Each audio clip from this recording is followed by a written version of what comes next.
Today, the world blames America for the present condition which Iran finds itself in. The narrative you are supposed to believe is that America destabilized the Iranian Republic in the 1950s, and that the religious extremists at the helm of Iran today are a simple byproduct of the environment that we, the West, created. Because of this, you are supposed to believe that we should not intervene in Iran, and that the world ought to instead continue to let the Iranian government do as it desires. This narrative is wrong, and if you continue to believe it after this video, you are either willfully ignoring reality or simply stupid. The truth is that every major Iranian or Persian regime since at least the Safavids, who started their rule in 1501, have hated the West long before America even entered the picture. Since the imposition of Shiite Islam in the 16th century, through the Qajar and Pahlavi dynasties, the rulers of Iran have always denounced the West and all of its non-Islamic ideals, whether it was Safavid Persia pushing out the Portuguese in the early 1600s, or Qajar Iran violating their treaties with the British Empire to expel them from Afghanistan, or Herat, which Iran wished to imperialize upon. The relationship between Iran and the West has always fundamentally been the exact same. For over 3 centuries, the Safavids had persecuted not just Sunni Muslims, but relentlessly attacked Christians and Jews as well. The Pahlavi dynasty, founded in 1925, did geopolitically cooperate with the West and America out of sheer opportunism and because of a legacy of oil concessions provided to the West, which started with the Qajar dynasty. But domestically, under the Pahlavi dynasty, Iran revived pre-Islamic ceremonies, and the fact is that its cultural rhetoric, especially under the final Shah, was completely entrenched in anti-modern spiritualism and nativism. Mohammad Reza Shah Pahlavi explicitly stated that he desired a society free from the blemishes of Western society. The Shah, even in his White Revolution, was never attempting to emulate the Western liberal model. His White Revolution was based on a nativist return to self, as it is called. Mohammad Mossadegh, Iran's prime minister who rose to power in 1951, was in every respect a dictator who enabled the communist Tudeh party, only coming to power because he was appointed by the king, the Shah, who was initially his political ally. Mossadegh overrode parliament, eventually dissolving it in 1953, giving the premiership legislative authority and marginalizing Iran's political institutions for his own personal gain. Before he dissolved parliament, in the 1952 elections, Mossadegh abruptly had shut down the elections once 79 of the 136 deputies were chosen, which was the minimum needed for a quorum because he personally feared that opposition would dominate rural seats, and Mossadegh wanted to sideline the voice of the countryside from the legislature. By the way, Mossadegh's supporters won only 30 of those 76 seats. Once he fully nationalized Iran's oil, Mossadegh's government mismanaged it so severely that oil outputs by 1953 were 4% of what they'd been in 1950. Mossadegh caused rampant inflation and filled the national government with loyalists and personal friends, all while avoiding personal accountability by pushing through unilateral decrees. While Mossadegh was manipulating his nation's resources, Iran's unemployment was skyrocketing. He arrested and fined his dissenters and had proven completely incapable of managing an oilless economy or allowing political opposition at all. This is the prime minister who equated dissent against him with treason, ruled by imperial decree, sidelined independent judges, and curtailed the press when it started to criticize him. In August of 1953, naturally, Mossadegh was overthrown by Britain and the United States. The United States rightfully overthrew Mossadegh not simply due to oil concerns, but because since the nationalizations had weakened the Iranian state, the communists, who had explicitly planned to overthrow the government, were now infinitely more likely to do so. If they had succeeded, Iran would simply become another Soviet orbiter. By the 60s and 70s, the Shah was actively pursuing the establishment of working relationships with the Soviet Union and its vassal states in Eastern Europe. He had also, by 1973, fully nationalized Iran's oil, transferring all operational roles to the National Iranian Oil Company. By 1979, the Shah had lost the support of the liberal Democrats, the religious community, and business sectors alike, which caused a popular insurrection against him called the Revolution of 1979. In the revolution's rhetoric, the United States was the great Satan because of American interference in Iran's affairs. In late 1979, one revolutionary leader, Ruhollah Khomeini, declared, "In this revolution, the great Satan is America that gathers its devils together." The chant "Death to America" finds its popularization in the earliest days of the 1979 uprising, alongside other slogans such as "Death to Israel" and "Death to the Shah." Once the Shah fell from power, the new Ruhollah Khomeini government immediately marginalized its former partners in revolution. By mid-1980, Khomeini's government began executing hundreds of leaders from the National Front, the leftist People's Mojahedin, and even fellow secular Islamists under the Muslim People's Republican Party. The regime shut down dozens of non-Islamist newspapers in August of 1979, raided secular political parties, and purged schools and universities of westernized faculty. The resulting government was a theocracy. Iran had become a completely rogue state. In the infamous 1981 to 82 massacre, the regime systematically executed thousands of leftists, socialists, liberal Muslims, and even Baha'i ethnics as enemies of God. The revolutionary government abolished even the pretense of political pluralism. Multiple UN special rapporteurs documented systematic torture, hundreds of summary executions per year, and total state control over religion, ethnicity, and gender. Iran's frequent use of the death penalty against political dissidents and minorities has been well documented by several UN bodies. In the first years after the revolution, Iran executed thousands of people. Revolutionary courts held show trials with no real defense, sentencing former regime officials and political opponents to death. By early 1980, over 500 were executed. By mid 1981, total executions topped 1,000. In the 1981 to 82 purge, nearly 3,000 were killed. The Ayatollahs framed these crimes against humanity as purifying society. The new regime formalized anti American slogans in public ritual. Every Friday prayer and every May Day or Quds Day rally saw crowds shouting Marg Bar America, literally, death to America. State run media and school textbooks picked up the motif, and posters read Down with the USA and Down with Britain, the Great Satan and Lesser Satan, respectively. Khomeini would eventually forbid the chant on radio and television simply because he found it too crude for broadcasts, but the regime would continue to allow it in street protests. Addressing the very pretext of human rights in Iran, Khomeini scorned the Universal Declaration of Human Rights as a tool of deception, stating, "The imperialists proclaim that man is free, only in order to deceive the masses. The Declaration of Human Rights exists only to deceive the nations. It is the opium of the masses." Moderate clerics who opposed the theocratic constitution, like Grand Ayatollah Shariat Madari, were sidelined or arrested. Student groups, women's rights activists, labor unions, and even moderate religious organizations were all harassed and outlawed. The Islamic Republic enforced a mandatory hijab on women, enforcing totalizing behavioral controls over them, murdering Baha'i religious leaders as well. After the disputed 2009 elections of Iran, Human Rights Watch documented scores of reformist politicians, intellectuals, and journalists arrested and even killed during protests. Iran has sponsored and founded terrorist groups across the Middle East, including Hezbollah, Hamas, Palestinian Islamic Jihad, Kataib Hezbollah, Asaib al-Haq, the Houthi rebels, and more. Iran created and personally funds Hezbollah as a proxy to fight the state of Israel and expand Iranian influence. American intelligence estimated that Iran gives Hezbollah hundreds of millions of dollars in advanced weapons and rockets and anti-air missiles every year. Hezbollah has carried out countless bombings and rocket attacks with Iranian-supplied arms, including the 1983 attacks on the Beirut barracks. Iran's Revolutionary Guard provides money, training, and advanced drones and rockets to Hamas and Palestinian Islamic Jihad. Iran has funded and trained Shia militias that have terrorized Sunni communities and attacked American troops across Syria and Iraq. In the Syrian civil war, Iran backed Assad with his own advisors and local militias, brutalizing Sunnis and shipping ballistic missiles to Hezbollah in Lebanon via Syria. Iran acts as an advisor to the Houthi rebels who have fired missiles and drones into Saudi Arabia and blocked Red Sea shipping, threatening international vessels. Argentine courts have linked the Iranian government to the organization of the 1994 AMIA Jewish Center bombing in Buenos Aires, and Iran was also implicated in the 1992 bombing of the Israeli embassy in Argentina.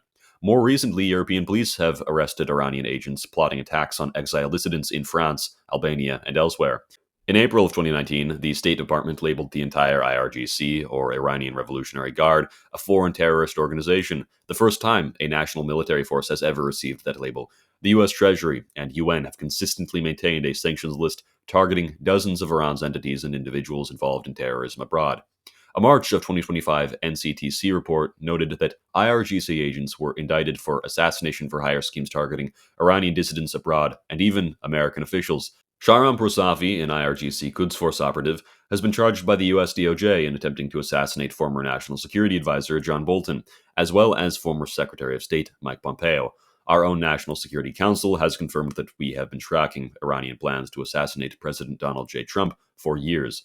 Prior to this, in 2011, Mansour Arbabsier and IRGC Quds Force operative Gholam Shakiri had planned to bomb a Washington, D.C. restaurant frequented by Saudi Ambassador Adel al-Jubeir. But most people already know about the terroristic ambitions of the Iranian regime to some degree. They already know it's a rogue state. The public is more concerned about Iran's nuclear program, with lots of misinformation flying around the internet and few people knowing which sources to trust. Let's cut to the facts. As early as the mid-1980s, the Iranian government had been seeking uranium enrichment technology. Investigations confirmed by sources on the AQ Khan network showed that Pakistan's Abdul Qadir Khan sold Iran P1 centrifuge components in the late 1980s. By 1989 to 1990, in the words of the Carnegie Endowment for International Peace, Iran is suspected of receiving its first centrifuge assemblies, about 2,000 components of German-designed machines, all from Pakistan. Over the 1990s, Iran's program grew, with reports of clandestine fuel conversion plants and clandestine enrichment at Natanz and Fordow, discovered by the West only in 2002 to 2009. As a confidence building and crisis aversion measure due to the contemporary events going on regarding the war on terror, especially in Iraq, Iran submitted to inspections in 2003. It signed what was titled the Additional Protocol that year, which allowed surprise IAEA inspections. The IAEA, or International Atomic Energy Agency, is basically an international organization that attempts to ensure the peaceful use of nuclear energy. Still, the IAEA flagged possible military dimensions of the program. IAEA investigations have confirmed that prior to 2003, Iran undertook a range of activities relevant to the development of a nuclear explosive device. The agency noted that these efforts were coordinated but did not advance beyond feasibility and scientific studies. In 2006, the UN Security Council, in Resolution 1696, demanded that Iran suspend all uranium enrichment activities. Iran has never complied with the enrichment suspension and actively refuses to. So the UN imposed sanctions through Resolutions 1737, 1747, 1803, and 1929 over 2006 to 2010 to try to curb Iran's ambitious nuclear program. A 2007 US national intelligence estimate concluded Iran was technically capable of producing enough highly enriched uranium for a weapon between 2010 and 2015. Beyond its nuclear program, the UN Security Council has repeatedly, such as in 2015, called upon Iran not to undertake any activity related to ballistic missiles designed to be capable of delivering nuclear weapons. Iran, in turn, has developed space launch vehicles and medium-range missiles like the Khormashar series, which can deliver large, long-distance payloads. Iran has supplied ballistic missiles and armed UAVs to allied non-state forces in Syria, Iraq, Yemen, Lebanon, etc. These transfers are a violation of the intent of the UN's embargoes. After long talks, Iran finally submitted to something called the Joint Comprehensive Plan of Action in 2015. Under this 2015 deal, Iran limited its enrichment to 3.67% uranium, cut its centrifuge count, converted its 20% enriched stock to fuel or oxide, and accepted strict IAEA monitoring, including continuous online camera feeds. Security Council Resolution 2231 endorsed the deal's terms and effectively lifted the UN sanctions on Iran for its compliance. Iran allowed a 2015 IAEA visit to the Parchin complex, but only after clearing the area of evidence. The IAEA reported that during 2016 to 2018, Iran adhered to the limits of the plan.